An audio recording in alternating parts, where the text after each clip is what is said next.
Magandang hapon po sa lahat. Ako po si Patricia Wahe na naging miyembro ng DFCCI na matagal na panahon. Ako po nang maligtas ay 18 years old. So ako po ay 50 taon na sa church na ito.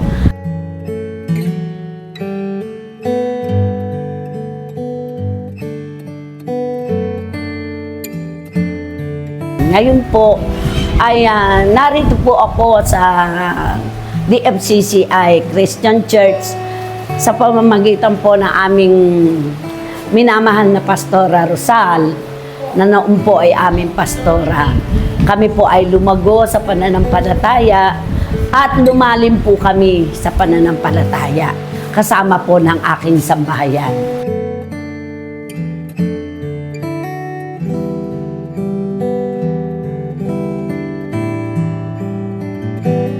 Nakita ko rito kung paano binago ng Diyos ang buhay naming magulo noon na maraming sakit at karamdaman sa himala po ng ating Panginoon at aking pananampalataya.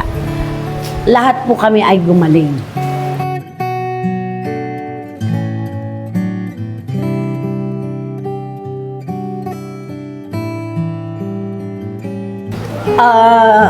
Palagay ko yung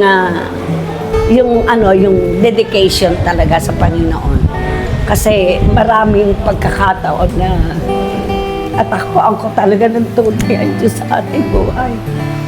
Kasi po, nung bago po mag-pandemic, ay hindi ko po malaman, akala ko mamamatay na ako noong mga panahon na yun. Dahil parang umihiwalay na yung katawan ko sa akin, yung aking kaluluwa, umihiwalay na doon sa aking, sa atin din ng aking nararamdaman na lagnat talaga, mataas na lagnat. Subalit na nung ako po ay nananalangin lagi sa Panginoon, Panginoon, kukunin mo na ba ako? Sabi ko sa Kanya, Lord, ayokong kunin mo ako na nasa ganito akong kalagayan na wala akong nagagawang muli sa iyo. Gusto ko ibalik mo sa akin yung init ng aking pagmamahal at paglilingkod sa iyo nung una akong makakilala sa iyo.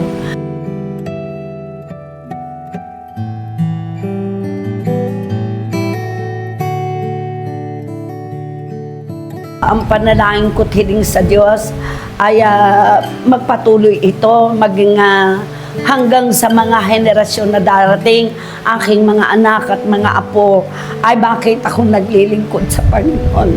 Dahil yun lang magiging kaligayahan ko kung sakaling dumating man ako wala na rito. Ang may pamamana ko lamang sa kanila ay ang pananampalatayang aking hinawakan at pinadaligan sa aking buhay. Happy Anniversary DFCCI! Amen. Hallelujah!